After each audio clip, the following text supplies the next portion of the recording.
You are the generation. I'm sorry about everything we've done, but all of these environmental impacts are going to have a very large effect on your future.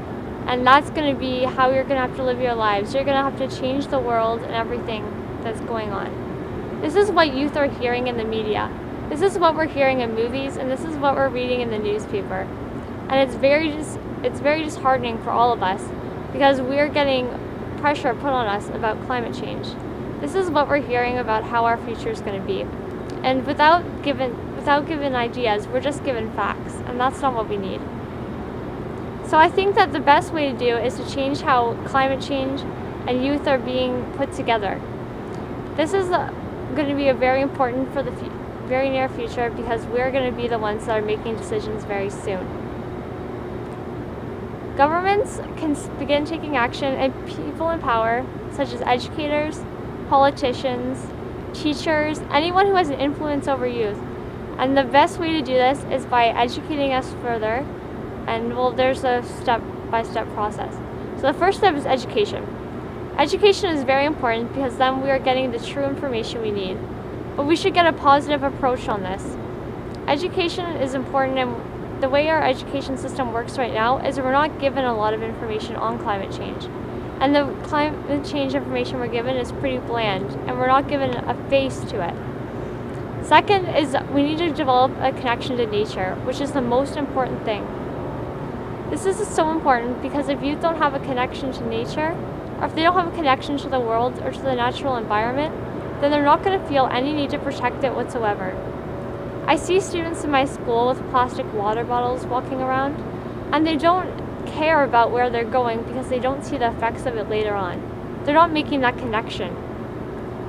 Schools can begin doing things such as taking field trips to waste management centers or just going for nature walks and just getting students out there and in the natural world and see how things they do is really affecting the planet. This is one thing that Students on Ice has offered us all here today. The next thing is leadership and teamwork. This is very important because we get the skills such as language and math and science, but leadership and teamwork are skills that are just as important, and we need them for the future.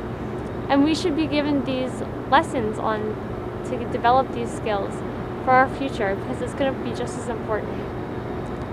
And then next is opportunities.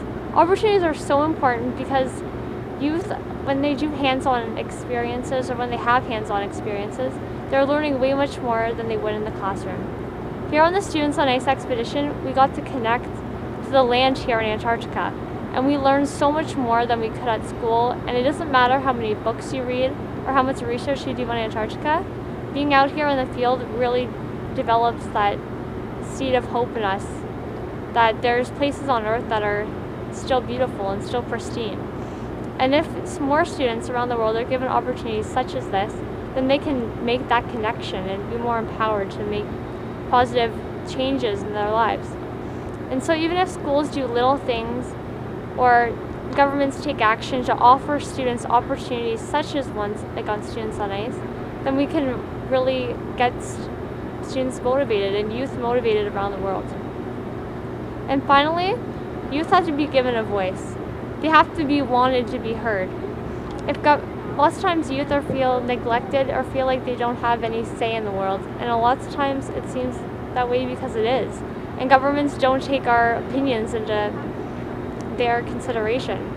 And I think that's a very important thing for governments to ask youth about their opinions because we have a different perspective on the world. And our ideas are going to be a lot different than those of people that grew up in a different generation.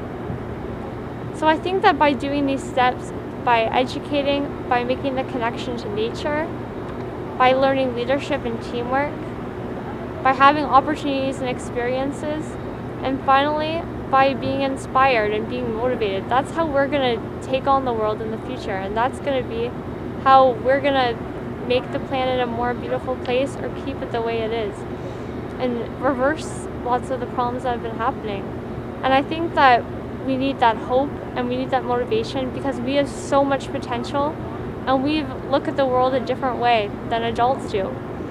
So if we get rid of the slogans, if we get rid of the aggressiveness, we can just change the way we're looking at the world. And I think that's going to be the future because we have so much to give.